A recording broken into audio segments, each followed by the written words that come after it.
सभी साथी,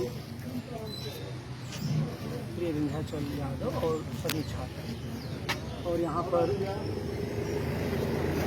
चलते फिरते जो लोग भी हम लोगों को सुन रहे हैं, उन सबका आज तुलसीदास की 491वीं जयंती पर हम लोग तुलसीदास की स्मृति को नमन करते हैं।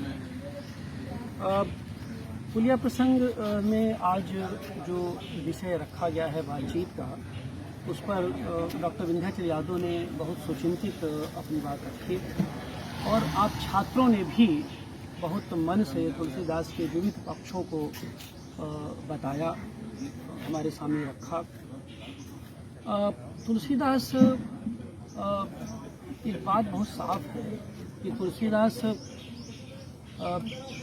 सोचने में जितने आसान लगते हैं, समझने में उतने ही कठिन हैं। आपको लगता है कि भक्ति साहित्य का यह जो रचनाकार है बहुत आसान है और राम की कथा कह रहा होता है, लेकिन जैसे जैसे आप तुलसीदास के निकट जाते हैं वैसे वैसे तुलसीदास कठिन प्रतीत होते हैं। और यह कठिनाई इसी कारण से है कि जब आप दूर से देखते हैं तो आपको लगता है कि तुलसी एक संघर्ष धर्मी व्यक्ति हैं, इसलिए उनकी संघर्ष धर्मिता हमें आकर्षित करती है। लेकिन कह सकते हैं कि जब आप नज़दीक जाते हैं तो जैसे जैसे तुलसीदास संघर्ष को सौंदर्य में बदल रहे होते हैं, वैसे वैसे तुलसीदास कठिन हो रहे होते हैं। तो असल मामला ये जो संघर्ष के को सौंदर्य में बदलने का है, यानी संघर्ष को साहित्यिक रूप देने का है, उसको साहित्य संघर्ष के दायरे में साहित्य के निर्मित करना है। तुलसीदास इसके सबसे बड़े आइकन हैं भारतीय साहित्य, सबसे बड़ी बात यही है। और इसी नाते देखिए कि तुलसीदास से सहमत हो या असहमत हो, और तुलसीदास की उपेक्षा नहीं कर सकते, और तुलसीदास की उपेक्षा भारतीय साहित्य की किसी भाषा में हो ही नहीं सकती। दुनिया की अन्य भाषाएं भी तुलसीदास की उपेक्षा नहीं की आशा। इसी नाते पूरे संसार में, पूरे संसार की भाषाओं में उनकी बड़ी इज्जत है और उनके विविध संदर्भों को लेकर के, संघर्ष के विविध स्वरूप को लेकर के होती है। लेकिन इस संदर्भ में सबसे बड़ी बात यह है कि जब उनके संघर्ष को हम याद करते हैं तो एक बात याद आती है कि परिस्थितियाँ आदमी के मार्ग में बाधा पहुंचा सकती हैं, लेकिन उसे बंधक नहीं बना सकती। तो जो प्रेरणा है और जो आधुनिकता है उसकी बुनियाद यही है जिसका आज हम चर्चा कर रहे हैं कि परिस्थितियाँ बाधक हो सकती हैं, हमारे मार्ग में बाधा पहुंचा सकती हैं, हमें बंधक नहीं बना सकती। और इसको आचार्य हजारी प्रसाद द्विवेदी ने बड़ी खूबसूरती कहा है, परिस्थितियां हमें कष्ट दे सकती हैं, हमें नष्ट नहीं कर सकती। तो आप जरा देखिए कि किस तरह से उनके बारे में, जिसको द्विवेदी जी कष्ट और नष्ट की बातें करते हैं, हम बाधा और बंधक से जोड़ते हैं, क्योंकि हम अब 2023 में तुलसी के बारे में सोच रहे हैं। तो ये जो प्रेरणा का पुंज है, यह तुलसीदास का साहित्य हमारे लिए है। और तुलसी के संघर्ष को, उनकी पीड़ा को, उनके जीवन के बारे में आप जानेंगे तो जितना ही हम जानते हैं उतना ही जागरूक होते हैं और उतना ही उनके प्रति प्यार उमड़ता है। एक दोहा है, कर्मठ कठमनिया कहें, ज्ञानी ज्ञान विहीन, तुलसी त्रिविध विहाय सो, यो है क्या है, तुलसी त्रिपद विहाय सो, और दाता राम प्रवीण, कुछ इस तरह से है उसमें। तो जो सबसे बड़ी बात यह है, जो पहला वाक्य है कि जरा देखिए कि कर्मठ कठमनिया कहें, ज्ञानी ज्ञान विहीन, तुलसी त्रिपथ विहाय गूं। अब जो तुलसीदास कहते हैं कि हमें जो कर्मठ हैं, कर्म वाले हैं, हमें कठमनिया कहते हैं, यानी काठ की माला फेरने वाले। जरा उनके संघर्ष देखिए कि किस तरह का सचेत कर यह बातें कह रहा है। और अंत में वो लिखते राम दुआरे दीन। हाँ, वो चौथी पंक्ति थी, राम दुआरे दीन। तो कर्मठ कठमनिया कहें ज्ञानी ज्ञान प्रवीण, तुलसी त्रिपथ बिहाय गो राम दुआरे दीन। अब आप देखिए कि वो ये जो दोहावली की चौपाई इतनी शानदार है कि खुद वो कह रहे हैं कि तुलसी के जमाने में कि उनका संघर्ष कितना बड़ा था। मैं ये कहना चाहता हूँ कि उन्हें खुद इस बात का एहसास था कि जो बहुत कर्म वाले कहते हैं कि भाई ये तो कठमनिया माने काठ की माला, उस काठ की माला का आरोप आज भी उनके परिसर के लोगों के द्वारा लगाया जाता है, आज भी लगाया जाता है, ठीक है ना।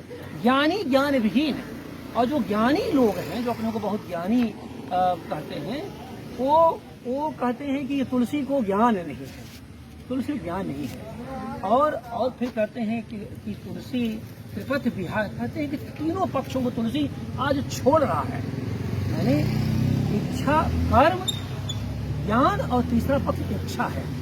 तो कर्म, ज्ञान और इच्छा के बीच का जो संघर्ष था, तुलसी उस संघर्ष, देखिए भारतीय जो सनातन संघर्ष है वो इसी बात को लेकर के ना, जो साथी संघर्ष है कि ज्ञान, इच्छा और कर्म। तुलसी कहते हैं भैया सब ले लो, तुम लोग सब ले लो, हमें कोई मतलब नहीं है, हम तो राम दुआरे दीन। कहते यह जो भक्त है, तुलसी है, ये तो दीन है, बहुत दीन है। भाई आप सब विद्वान हो, तुलसी दीन है और राम के दरवाजे पर केवल भजन कर रहा है। तो आप जरा देखिए कि इसमें जो उनकी व्यंग्योक्ति है, जो कटोक्ति है और जो पीड़ा है, तो उन्होंने अपनी आत्म पीड़ा को, आत्म संघर्ष को कैसे व्यंग्य के माध्यम से सामाजिक संघर्ष में रूपांतरित कर दिया है। और यह बताया है कि अहंकार पर जब तक विजय नहीं पाओगे तब तक न ज्ञान को समझोगे, न इच्छा को समझोगे, न कर्म को समझोगे। और उनके परिसर में जितने भी निंदक हैं, जिनकी वजह से उनको बहुत सारी तकलीफें मिलती हैं, वो सब के सब बहुत अहंकारी लोग हैं। तो तुलसीदास के जो परिसर में जो अहंकारी लोग थे, उस अहंकार पर तुलसीदास की कैसे आत्म विजय होती है, यहाँ से तुलसीदास के संघर्ष को आपको समझना होगा। यानी आत्म संघर्ष को तुलसीदास ने सामाजिक संघर्ष में बदल दिया, और यही उनकी आधुनिक चेता दृष्टि है। तुलसीदास असाधारण कर इसी कारण से, इसी नाते तुलसीदास को समाज का हर वर्ग समझने की कोशिश करता है, उनके सारे अंतर विरोधों के बावजूद। तो आप जब इस तरह की बात सोचते हैं तो आप देखिए कि तुलसीदास के साहित्य का जो उज्जवल पक्ष है वह आपके सामने प्रत्यक्ष होता है। तो कह सकते हैं कि संघर्ष के उज्जवल पक्ष के रचनाकार हैं। यानी ये कह सकते हैं कि उनके यहाँ जो संघर्ष है, किसके भी संघर्ष है। तुलसीदास विवेक की बात करते हैं, लेकिन विवेक को वैराग्य में रूपांतरित कर सकते हैं, और विवेक को वैराग्य में रूपांतरित करने के लिए वे रस विशेष की परिकल्पना करते हैं। रस विशेष जाना तिन्ह नहीं, लिखते हैं कि भाई रस से काम नहीं बनेगा, रस की बड़ी चर्चा आप करते हैं, रस विशेष होना चाहिए। और जब रस विशेष होगा तो उसमें आनंद होगा, उसमें उज्ज्वलता होगी, और संघर्ष में आनंद का पक्ष जब तक शामिल नहीं होगा तब तक संघर्ष को सामाजिक संदर्भ नहीं दे सकते। तुलसीदास ने अपने संघर्ष को सामाजिक संदर्भ में रूपांतरित करने की कोशिश की है। यानी अपने संघर्ष को, अपने जीवन संघर्ष को आत्म संघर्ष से जोड़ा और अपने आत्म संघर्ष को सामाजिक संदर्भ दे दिया। इसलिए तुलसीदास ने ये संघर्ष को उनकी निरीहता बनाम तेजस्विता में भी देखना पड़ेगा, बंधन बनाम विद्रोह में भी देखना पड़ेगा। और तुलसी को जो आप लोग जो समाज बहुत निरीह मानता था, निरीह मान करके तुलसी बड़े निरीह थे, तुलसी ने निरीहता को कहा जरूर है, स्वीकार नहीं किया है, व्यक्त किया है। और जब तुलसीदास निरीहता को व्यक्त करते हैं तो यह संदेश रहता है कि निरीह से निरीह व्यक्ति का लक्ष्य भी तेजस्वी हुआ करता है। ये जो उनकी तेजस्विता है यही आधुनिकता है, जिसको समझने की कोशिश है।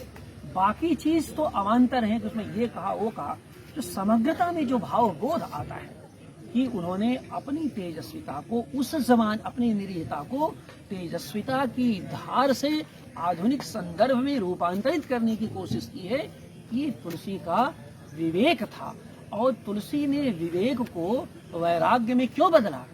क्योंकि तुलसी ये कहते हैं कि विवेक तो ठीक है, विवेक तो ज्ञानी गुणी इच्छा कर्म सब में समाहित हो जाएगा और आपको एक लक्ष्य दे देगा, लेकिन लक्ष्य के प्रति समर्पण तब तक नहीं होगा जब तक आप में वैराग्य की चेतना नहीं होगी।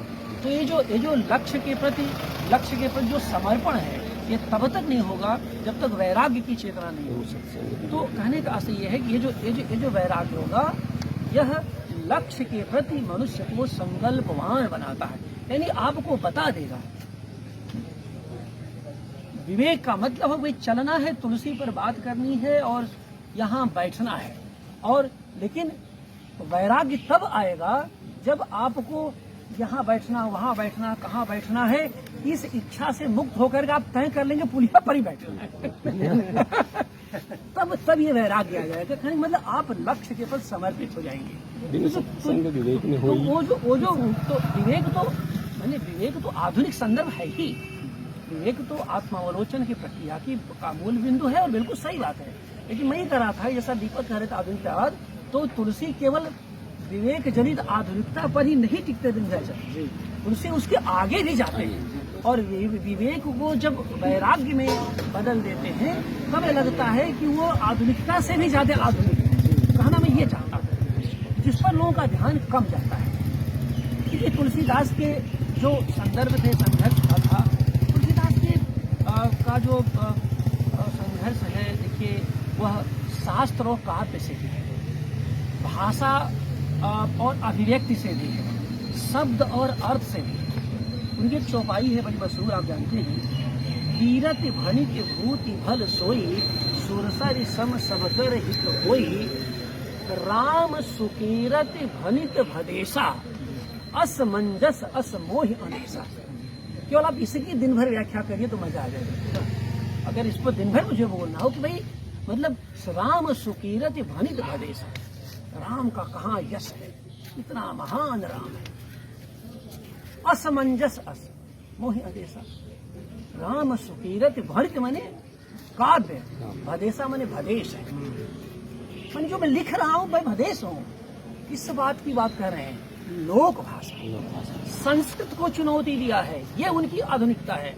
जिस NEP की बात संस्थाओं में होती है, न्यू एजुकेशन पॉलिसी, जो केवल न्यू एजुकेशन पॉलिसी को थोड़ा सा पॉलिश करने करते हैं, हाँ प्राइमरी स्कूल और थोड़ा सा कक्षा 8 तक भोजपुरी बगही मैथिली पढ़ा दो, कोई बात नहीं, आगे अंग्रेजी पढ़ाना, वहां तो हिंदी की चर्चा नहीं। आप देखिए वे तुलसीदास इस NEP के कितने महान पूर्वज हैं। ऐसे देखो आधुनिकता को, ऐसे सोचो कि राम सुकीरत भनित भदेशा, असमंजस अस मोहि अदेशा। कहते हैं कि भाई कीर्ति इतनी महान है, इतनी हजारों वर्ष की परंपरा चली आ रही है, और क्या इस लोक भाषा में कह पाऊंगा? लेकिन संकल्प है कि नहीं कहूंगा। ये तो उनकी विनम्रता थी, क्यों? क्योंकि कीरत भणित भूति भल सोई, सुरसर समहित कर। आइए छन्नूलाल जी आपका स्वागत है। तो कीरत भणित क्या है आप जानिए, इस अर्थ को खोलिए। कीरत भणित, कीर्ति यश, भणित माने काव्य, भूति माने धन। तो कीर्ति, काव्य और धन तभी मूल्यवान होते हैं जब सुरसर सम सब कर हित होई, जब सबका हित करते हैं, यानी आप अपने ज्ञान को, अपनी कविता को गठरी में बांध के घूमते रहिए, कोई मतलब नहीं। जब तक छंदो, आप यहाँ बैठिए, छंदो आप आइए तुलसी में चर्चा, आइए आप हमारे नायक बैठिए। तो कहने का आशय ये है कि आप देखिए कि यह जो उनका संघर्ष है, वो संघर्ष शब्द और अर्थ के बीच का जो संघर्ष है, वह जो है संस्कृत से लोक भाषा अवधी का संघर्ष करते हुए अवधी भाषा में संस्कृत का विकल्प ही नहीं रचते, संस्कृत से बहुत आगे की बात करते और खुद में संस्कृत के प्रधान पंडित हैं। इस बात को समझना होगा कि सोचिए 491वीं जयंती मना रहे हैं, तो मान लीजिए रामचरितमानस जो लिखा गया तो उसके हिसाब से आप मान लीजिए 450 450 साल पहले भी ये बात कह रहे थे। तो यह जो चीजें होती हैं, और इसमें आप देखिए कि कवि की जो ताकत है उससे भी संघर्ष करते हैं, और कवि का जो बनावटी परिवेश होता है उसको परंपरा से जोड़ते हैं, और परंपरा के भीतर अलक्षित आधुनिकता के जो मूल्य बोध होते हैं उसकी शिनाख्त करते हैं। कैसे? एक उदाहरण तो लोग बता रहा हूँ, बड़ा रोचक है। अब वाल्मीकि क्रौंच वध हो गया, वाल्मीकि को मां निषाद प्रतिष्ठा में तुम गव शाश्वती समा का छंद भी मिल गया, वो छंद पा गए वाल्मीकि। अब वाल्मीकि छंद पा गए और वाल्मीकि पागल होकर घूमने लगे कि छंद तो मिल गया, विषय नहीं मिल पा रहा है,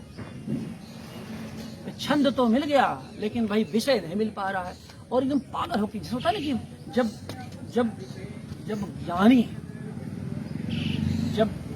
यानी ज्ञान जब ज्ञानी के हाथ लग जाता है, उसके पास पहुंच जाता है, तो जो सबसे बड़ी उसकी बेचैनी, वो धन संपत्ति यश की बात नहीं सोचता ज्ञानी और गुणी। वो धन संपत्ति मिल जाए, ये मिल जाए, बहुत छंदुला, वो सब नहीं, वो अभिव्यक्ति के लिए छटपटाता है कि कोई गुणी मिल जाता जिसके सामने अपनी बात कहा जाता, और छटपटाता यही नहीं कि मैं कह दूं, कहने को तो प्रकृति को भी संबोधित कर देगा वो, जो समझ सकता हो उसमें। तो ये जो ज्ञानी वाला पक्ष है, जो समझ सकता हो, मैं किस विषय पर कविता लिखूं कि जब कविता पढ़ूं तो लोग मुझे समझे, ठीक से समझे। बुनियादी चिंता ये होती कवि की, और यह कवि की चिंता तुलसी के आधुनिक में निराला वो तो है ही, मध्य में तुलसी होते हुए कालिदास से होते हुए वाल्मीकि तक जाती है, ये परंपरा आपके सामने है। तो कहा कि भाई बहुत मुश्किल, तो नारद मिल गए, हर जगह नारद मिल जाते हैं, आप जानते हैं उस जमाने में, मैंने माइथोलॉजी में जहाँ कोई नहीं मिलता वो नारद मिल जाते हैं। कहा क्या समस्या? कहा महामुनि मैं बहुत परेशान हूँ, और क्या हुआ? कहा तो कहा उन्होंने सुनो मत परेशान हो, छंद मिल गया ना, बात तो सही है, विषय के लिए तुम अयोध्या चले जाओ, वहाँ राम एक नायक है, राम की कथा। तो कहा जानूंगा कैसे कि राम से जुड़ी जीवन की जो कथा है वो सही है? कहा जानने की जरूरत क्या है, तुम जाओ उस जगह पर, राम अपनी कथा खुद कहेंगे, लेकिन याद रखना कि तुम्हें वही कथा नहीं लिखनी है जो राम की कथा है, तुम्हें उसके आगे का भी लिखना है। और कवि होने का मतलब ही है कि जो था उससे आगे का लिखना है, जो खुद वो चरित्र नहीं देख पा रहा था, मैं चरित्र अपने गुणी को, अपने गुण को, अपने ज्ञान को, अपनी इच्छा को जो नहीं समझ पा रहा था, वह कवि के माध्यम से व्यक्त होगा, और वह कवि के माध्यम से व्यक्त होना भी चाहिए। और जो सबसे बड़ी बात नारद ने कही वो ये कही कि जो तुम लिखोगे, जहां तुम लिखोगे, राम का इतिहास वहीं से शुरू होगा, राम का इतिहास वही शुरू होगा। और तुम माने कवि, यानी तुम्हारा कवि जो कथा लिखेगा, राम कथा लिखेगा, छन्नूलाल जी, राम की कथा भी वही से शुरू होगी और वही इतिहास में दर्ज होगा, बाकी सब लोग भूल जाएंगे। आप देख लीजिए, राम को उतना ही जानते हैं जितना वाल्मीकि ने लिखा, और उसके बाद तुलसीदास और तमाम लोगों ने लिखा ही, लेकिन कथा तो मूल वही है। तरह तरह पाठ है पूरी संसार में, बहुत सारे रामायण आप जानते हैं, 200 रामायण से ऊपर लिखे गए, तमाम सारी चीजें होती हैं। तो कहने का आशय ये है कि यह जो तुलसी का जो संघर्ष था वो इस स्तर का संघर्ष था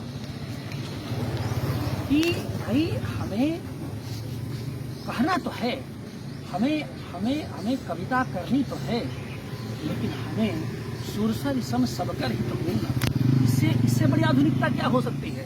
सबका कल्याण करने वाली सर्वमंगल मांगल्ये शिवे सर्वार्थ साधिके की आप आराधना करते हैं और है क्या, लेकिन आपको पकड़ना है तो आपका ढोल लगवाना शूद्र पर सुनारी, उससे अधिक आप पढ़ेंगे ही नहीं तो बात खत्म। उस पर क्या बहस करेंगे, उस पर ढोल लगवाना शूद्र पर सुनारी बहस नहीं हो सकती, मारपीट हो सकती है इस जमाने में। उसकी जरूरत ही नहीं है, हम क्यों करने जाएंगे। हम तो इसी नाते कहने में कीरति बनित भूति भल सोई सुरसर सम सबकर हित होई, हम सबके हित की बात करते हैं और परहित सरिस धर्म नहीं भाई, वही से वाक्य आता है। तो कहने का आशय है कि एक तो ये पक्ष है जो उनके साहित्य की मर्यादा के भीतर से प्रस्फुटित होता है। दूसरा पक्ष एक तुम लोगों को बताना चाहता हूँ और वो ये है कि कवि का जो संघर्ष है, कवि अर्थ आखर बन साचा अनुहर ताल गति नट नाचा, कवि अर्थ आखर बल साचा अनुहर ताल गति नट नाचा। वो जो साधना होती है कवि को जो है ना, शब्द और अर्थ के बीच एक सम्यक संवाद बनाना पड़ता है, सहभागिता। शब्दार्थो सहितो काव्यम गद्यम पद्यम च तद्विनाम भाव कह गए। संस्कृतम प्राकृतम चैव अभ्रंशम इति त्रिधा, बहुत पहले कहा गए। वो छोड़ो वो सब पुरानी बातें, आप भाव की चर्चा करते हैं, लेकिन तुम ये देखो कि शब्द और अर्थ के बीच जैसे नट है, जब ताल के साथ नृत्य करता है बधी हुई रस्सी पर, कितनी कसावट होती है, कितना तनाव होता है, वो साधना चाहिए। और उसके भीतर यानी कवि के भीतर शब्द और अर्थ के बीच का जो संघर्ष होता है वो महान संघर्ष है। तुलसी शब्द और अर्थ के बीच के संघर्ष के महान रचनाकार है और अल्टीमेट अंततः किस लिए देना चाहते हैं, एक मूल्य बोध, एक लालित्य, एक सौंदर्य बोध ऐसा बनाना चाहते हैं जो सुरसर सम सबकर हित होई की बात करता है। सरस्वती एक बड़ा प्रसंग है रोचक। सरस्वती को पटा लिया, सरस्वती का जो वरदान था उसको लेकर के आप जानते हैं मंथरा अपना जो है का दिमाग खराब कर दिया सरस्वती ने, और उसके बाद आप जानते हैं राम कथा का पूरा प्रसंग बदल गया और वरदान उसके बाद जब सरस्वती के पास देवगण गए, कहा कि तो राज्याभिषेक होने जा रहा है, और देवगण कहे इंद्र बाकी देवताओं से भगवान बचाइए, ये राजा बन जाएंगे तो हमारा काम कैसे होगा, ये तो बड़ा अनर्थ हो जाएगा। तो कहा नहीं तुम जाओ, तुम लोग जाओ। इंद्र को बहुत डांटा उन्होंने, सरस्वती ने कहा कि तुम बहुत गंदे आदमी हो, किसी की जो देख न सका ही पराई में होती, हाँ ऊंच निवास नीच कर तूती देख न सका ही पराई में होती। तो कहा तुम इसी तरह के आदमी हो, हटो यहाँ से, भागो यहाँ से। लेकिन फिर भी बहुत उन्होंने विनय गोड़ हाथ जोड़ा गया जैसे लोग जोड़ते हैं, कहा कि नहीं आप कुछ कर दीजिए। तो कहा चलो ठीक है। तो चली सरस्वती पर वो संघर्ष को तुलसीदास ने सरस्वती के माध्यम से व्यक्त किया है। उसके माध्यम से उन्होंने कहा कि उन्होंने ये कहा कि सब तो ठीक है, लेकिन वो गई मंथरा का मत मारी और फिर कहते तमाम सारी चीजें हुई। उन्होंने जो भय था उस संघर्ष में, और तुलसी के माध्यम व्यक्त वो संघर्ष भय था कि वे कवियों से बहुत डर गई,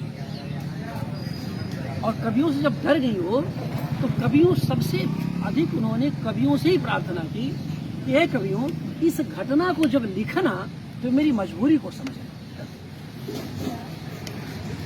यह जो प्रसंग है कि जब इस घटना को आप दर्ज करना, और तुलसीदास ने इसका बहुत ही मनोरम और मार्मिक चित्रण किया है।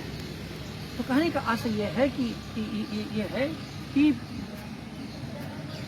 सरस्वती भी अपने द्वारा किए गए गलत कार्य के प्रक्षालन के लिए कवियों की तरफ देखती है, और उन्होंने कहा कि मेरी व्यवस्था को तुम समझो, जब तुम लिखना इस प्रसंग को तो मेरी व्यवस्था को मैं बहुत मजबूर थी, मैं चाहती नहीं थी ये खराब काम करूं। लेकिन इंद्र के कारण मुझे ये पाप करना पड़ा, अपराध करना पड़ा, इसलिए देवताओं से क्षमा नहीं मांगती, मैंने ब्रह्मा विष्णु महेश से क्षमा नहीं मांगती क्षमा कवियों से। ये तुलसीदास के ने इस प्रसंग को बहुत सुंदर लिखा। एक आखिरी बात है, बहुत लंबा हो जाएगा, एक आखिरी बात और जिसको मैंने पुस्तक में महावाजी और कविता में तुलसी प्रसंग को बहुत रोचक मुझे लगता है कि जब चित्रकूट की बात आती है तो चित्रकूट में राम है। चित्रकूट के आगे और पीछे का जो संदर्भ आता है वो राम का संघर्ष नहीं, तुलसी ने अपना संघर्ष बना दिया। तुलसीदास राम के चरित्र को चित्रकूट तक बहुत उदात्त बनाते हैं, पर ऐसा बहुत ही चारित्रिक, बहुत बौद्धिक और बहुत ही लालित्यपूर्ण। लेकिन चित्रकूट के बाद जो पंचवटी की ओर मुड़ते हैं तो राम के हाथ में धनुष बाण सख्त रूप से आ जाता है। फिर आगे की पूरी रामकथा, वध किया रामकथा रावण के वध तक, क्योंकि जब चित्रकूट से आगे बढ़ते हैं तो इसी नाते चित्रकूट के बारे में तुलसी ने लिखा है कि चित्रकूट असल में ये जो समय रूपी सर्प के द्वारा डसे जाने वाले लोगों के लिए चित्रकूट एक दवा की तरह है। तो चित्रकूट को उन्होंने एक बहुत ही पवित्र मनोवृत्ति के रूप में दर्ज किया है।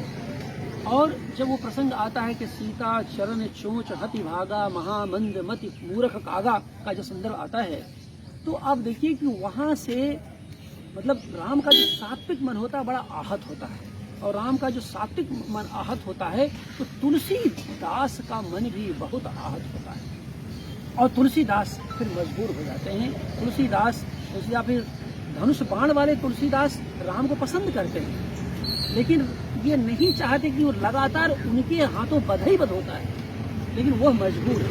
तो जो तनाव होता है तुलसीदास को चित्रकूट के बाद, तो असल में तुलसीदास का वो भाषा का जो संघर्ष है वो भी बहुत ही एक शानदार प्रसंग है, जिस पर कि हम लोगों को पढ़ना चाहिए, जिस पर हम लोगों का ध्यान जाना चाहिए।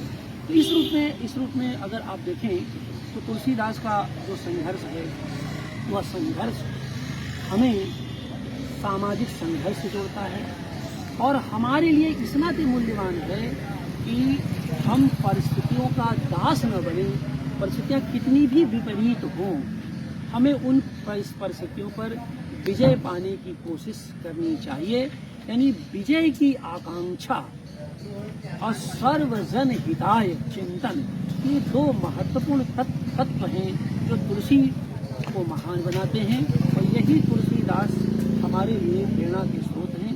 आज पुलिया प्रसंग पर तुलसी के संघर्ष के बहाने हम लोगों ने जो चर्चा की, आप सब आए, आप सबके प्रति आभार और आप सबका अभिनंदन।